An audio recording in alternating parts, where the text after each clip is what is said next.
Guys আজকে আমি সকালে ঘুম থেকে উঠে শুনি আমাদের বাড়ির পাশে নাকি ফুটবল বিশ্বকাপ খেলা। আমি তো অবাক। তারপর আমি দ্রুত চলে গেলাম গোস টোস দিয়ে ফুটবল খেলা দেখার জন্য। ওমা, পরে দেখি এটা তো ফুটবল বিশ্বকাপ খেলা না, এটা তো এসপিএল খেলা। বাট এসপিএল খেলা হলেও কিন্তু আমার কাছে মনে হইতেছে খুবই ইন্টারেস্টিং হবে। তারপর আর কি আমিও একদম বসে পড়লাম সবার সাথে যে আমি আজকে ফুটবল খেলা দেখবো। কিন্তু দুই দলের খেলোয়াড়দের দেখে মনে হইতেছে যে ওরা আজকে উড়াদুরা খেলবে, সব উড়িয়ে ফেলবে, ফাটিয়ে ফেলবে। যাই হোক, তারপরে আমি এখানে দেখতেছি ওমা, এখানে দেখি দাওয়াতি মেহমানও দেখি ফুটবল খেলতে চলে আসছে। যেহেতু এখানে ফুটবল খেলার জন্য আসলে কোনো টিকিট লাগে না, তার জন্য সবাই দেখতেছি নৌকা দিয়ে এখানে আসতেছে। এবং শুধু যে বড়রা আসতেছে তা না, এখানে পিচ্ছি ফিচ্ছি গুলো দেখি সমানে শুধু আসতেছে, ওরা নাকি ফুটবল খেলা দেখবে। সবাই আসলে এনজয় করার জন্য চলে আসতেছে ফুটবল খেলা দেখার জন্য।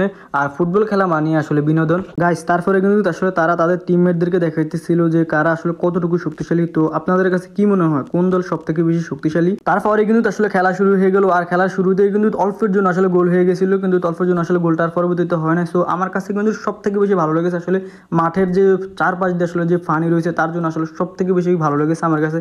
চতুর্পাশে যেহেতু আসলে প্রচুর পরিমাণে পানি, তার জন্য কিন্তু আমার কাছে এখানের মাঠটি আসলে সব থেকে বেশি ভালো লেগেছে খেলার জন্য। আর আপনাদের কাছে আসলে কেমন লাগবে আমি জানি না, অবশ্যই ভালো লাগবে, কারণ এখনকার সময় বর্তমান আসলে এমন মাঠ দেখা সত্যি খুবই কষ্টকর। এদিক দিয়ে খেলা শুরু হতে না হতে একজনের নাকি ভবিষ্যৎ পুরোপুরি নষ্ট হয়ে গেছে। থুকু, ওর তো ভবিষ্যৎ নষ্ট হয়নি, ও তো আসলে পুরোপুরি ইনজুরি হয়ে গেছিল। সো তার জন্য আসলে কিছুটা টাইম আসলে খেলাটি অফ করে দেওয়া হয়েছিল। এদিক দিয়ে আবার আমি মাঠে ঢুকে পড়লাম। আর মাঠে ঢুকতে না ঢুকতে আমার গায়ে বল ফুরে আসলে আমার শার্ট পুরোপুরি আসলে কাদায় ভরে গেছিল। তারপরে আর কি আবারও খেলা শুরু হয়ে গেল। আর খেলা শুরু হতে না হতে আসলে কিন্তু গোল হয়ে গেল।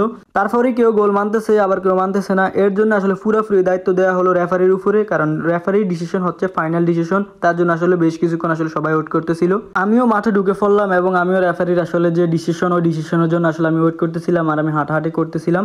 অবশেষে ফাইনাল ডিসিশন হচ্ছে যে গোল, এবং 0-1 গোল ব্যবধানে আসলে খেলা আবারও শুরু হয়ে গেল। তো তারপর আসলে প্রচুর পরিমাণে হাড্ডাহাড্ডি খেলা হয়েছিল। তো আমরা আসলে সত্যি বলতে আমরা আসলে ফুটবল খেলাটা প্রচুর পরিমাণ আসলে উপভোগ করতেছিলাম।